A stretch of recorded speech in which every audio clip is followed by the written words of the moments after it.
presents in my mouth. The cat jumped on the bear's back and scratched the bear deep. And he rocked him from the crack. Came 16 jet black horses, their eyes aflame. My dear Hercules, you're very welcome.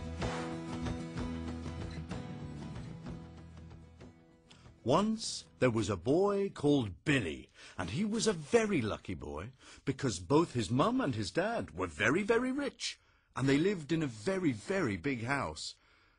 But Billy was also a very lonely boy because his mum and dad, to get even richer, had to work even harder, and he hardly ever saw them. He had his own front door key, and after play centre, he used to run home and let himself into the house. He went to the kitchen, made himself some toast, and then sprinted upstairs to play his PlayStation. And it wasn't many hours later before his mum and dad came home, and all he heard was the front door slamming and his dad shouting up, "Billy, are you there?" "Yes, Dad." And then he wouldn't see them again, perhaps until the next day.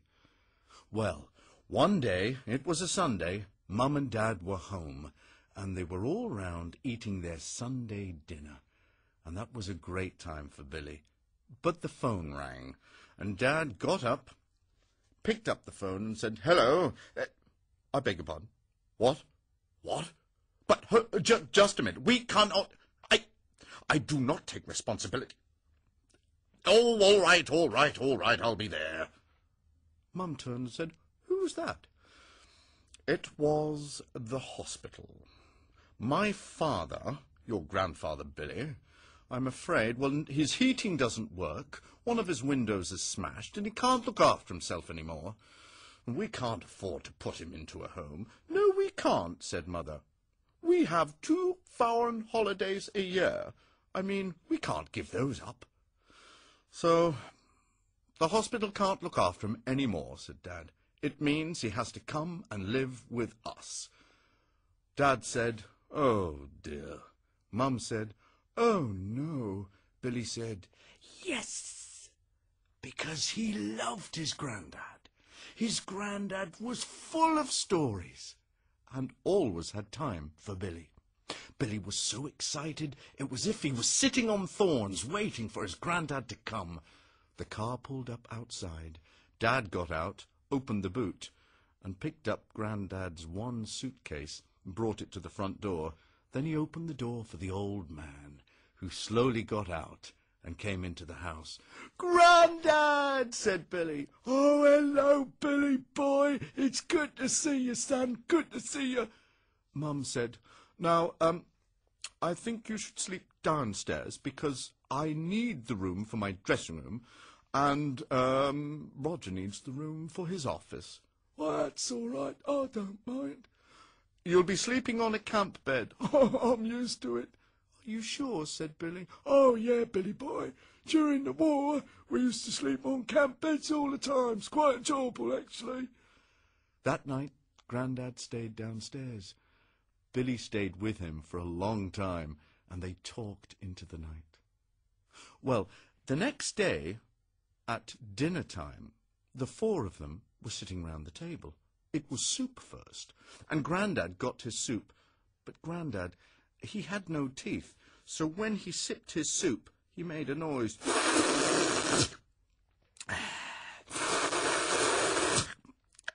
"Oh, it's very good soup, Billy boy. Do you like it?" "It's great, Grandad." Billy started to laugh at Grandad's noise. But Mum and Dad didn't laugh. And afterwards, Mum said, "I cannot have him making that noise at the dinner table. From now on, he eats his food in the sitting room." "Oh, I don't mind," said Grandad. "I'm used to eating alone." Billy wanted to go in and eat with Grandad. Mum and Dad didn't let him. Well, after that meal, when Mum came in to take away Grandad's plate, there were crumbs all over the carpet because Grandad is an old man and, when he picks up a fork, the fork shakes and sometimes the crumbs spill. I'm sorry, my dear. I didn't mean it. Oh, you are a mucky pup, said Mum. You're disgusting, absolutely disgusting. From now on, you will not eat your meals in the sitting room. You will eat your meals in the garden. Billy said, Mum, please, don't put Grandad into the garden. It's all right, Billy boy, it's all right. If you like having a picnic, really, at the garden table. Oh, no, said Mum. You're not eating at the garden table. I'm putting your food on the floor. So Grandad went out to the garden to eat, and it was a cold day, and Billy looked through the patio windows at his Grandad, and he said, Grandad, I'm sorry. It's all right, Billy. Don't worry. I'm enjoying it. That night, Billy couldn't get to sleep because Mum and Dad were talking in the next room. Billy wanted to know what they were talking about, so he got out of bed and went to their bedroom door. He was just about to knock when instead he put his ear to the door and he heard Mum saying, Roger, we've got to get rid of him. He's turning the house upside down. It's very inconvenient. I know, dear. I know. I'm embarrassed that he's my father. But I've got an idea. What we'll do is get the big laundry basket from downstairs. We'll put him in the laundry basket, put the laundry basket in the 4x4, drive out to Epping Forest, and leave the basket by the road. Someone is bound to find it. They'll open it up, see the old man. They'll take care of him. Billy was horrified.